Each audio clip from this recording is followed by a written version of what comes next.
Alors, dans cette série de webcasts, on va parler de Swagger et on va voir comment on peut définir un workflow de développement qui est relativement agréable à utiliser. Donc, au cours, on avait parlé de Swagger. On avait vu que l'idée de Swagger, c'était de définir des spécifications d'API et puis, depuis ces spécifications d'API, de pouvoir générer des documentations interactives, mais aussi des squelettes de code, aussi bien du côté serveur que du côté client. Donc, ce que vous avez fait des essais avec l'éditeur Swagger. Vous avez vu que vous étiez capable de spécifier des API et puis vous avez vu des exemples de documentation. Ce qu'on avait vu avec Swagger, c'est qu'il y avait deux approches. Il y avait une approche qu'on appelle le top-down, où on dit on démarre de la spécification d'API, et puis depuis cette spécification d'API, on va générer notre code, aussi bien du côté serveur que du côté client. Et puis il y a une autre approche qui est l'approche bottom-up, où on va démarrer du code, typiquement du code serveur, on va rajouter des annotations. Et puis de ces annotations, on va pouvoir générer une documentation interactive. Donc il y a ces différentes possibilités à disposition. C'est pas très difficile d'apprendre à utiliser la syntaxe de Swagger et puis d'arriver à quelque chose qui fonctionne. D'un autre côté, c'est pas très difficile d'utiliser Spring Boot, mais là où ça demande un petit peu de réflexion, d'essai, parce que c'est pas facile d'avoir la solution parfaite et idéale du premier coup, c'est de voir comment on arrive à intégrer les deux et puis comment on arrive à définir ce workflow de développement qui fait que quand on va faire des modifications, on, on a quelque chose d'efficace et d'assez fluide. Donc, l'objectif de cette série de webcasts, c'est de construire un workflow de développement pour qu'on ait quelque chose de pratique à utiliser. Ça ne veut pas dire que le workflow il sera définitif et parfait, mais ce sera un bon point de départ. Donc, ce qu'on veut, c'est être capable de démarrer par une spécification de notre API REST. Donc, on va vraiment faire du top-down. On va vouloir générer le code de notre serveur, qui est un serveur Spring Boot depuis cette spécification. Mais évidemment, ce qu'on va voir, c'est que le code qui est généré par les outils Swagger, il correspond peut-être pas exactement à ce qu'on a envie.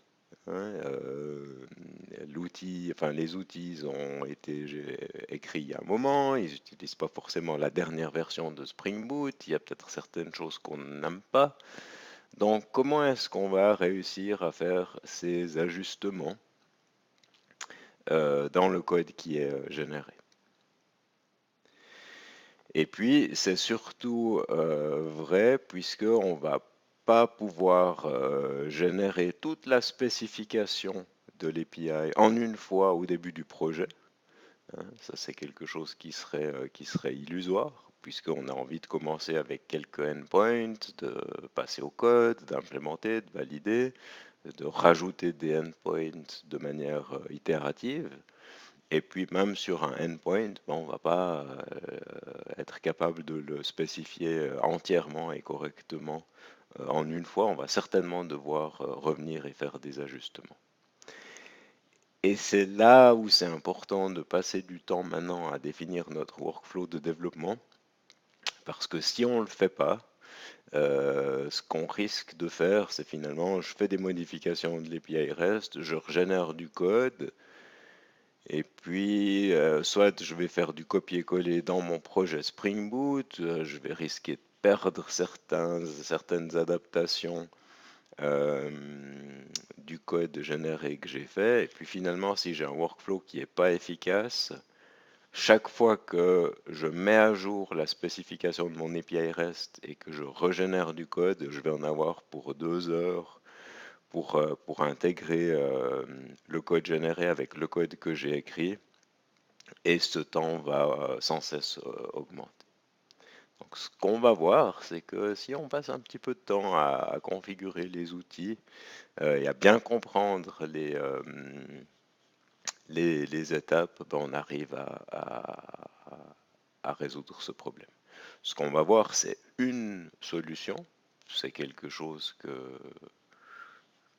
qu'on a mis en place ici. C'est certainement pas la seule façon de faire, et de nouveau, elle n'est pas parfaite. C'est un point de départ, et c'est quelque chose qu'on pourra aussi améliorer au fur et à mesure. Ce qu'on veut aussi, ça on en parlera dans une autre série de webcasts, mais on veut aussi pouvoir générer des tests automatisés depuis la spécification de l'API. Et puis le dernier point, c'est ce point ici. Si j'ai spécifié mon API REST, à un moment donné, je vais vouloir exposer la documentation à mes utilisateurs. Maintenant, j'ai deux possibilités. Une possibilité, ce serait de dire, depuis Swagger, je génère un site statique qui est la documentation d'API. Et ce site statique, je peux le servir depuis n'importe où. Ou alors, je fais ce qui est représenté ici, c'est-à-dire que depuis la spécification Swagger, je vais générer le squelette de mon serveur. Je fais du top-down.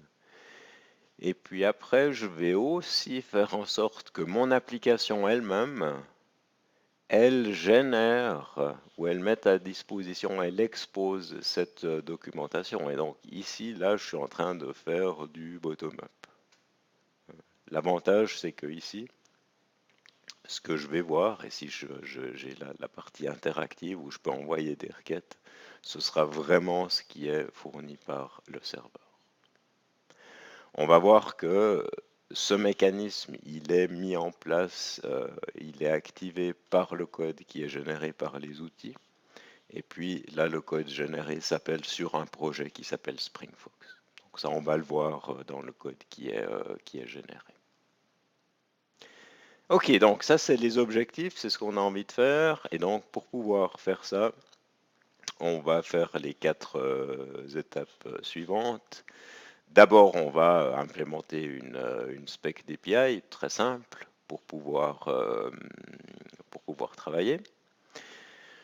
Deuxième étape, on va faire une première génération du code de notre serveur Spring Boot. Ça nous permettra de parler du processus de génération de code. On va explorer ce code, faire quelques commentaires. On va voir aussi SpringFox et voir comment cet outil fonctionne.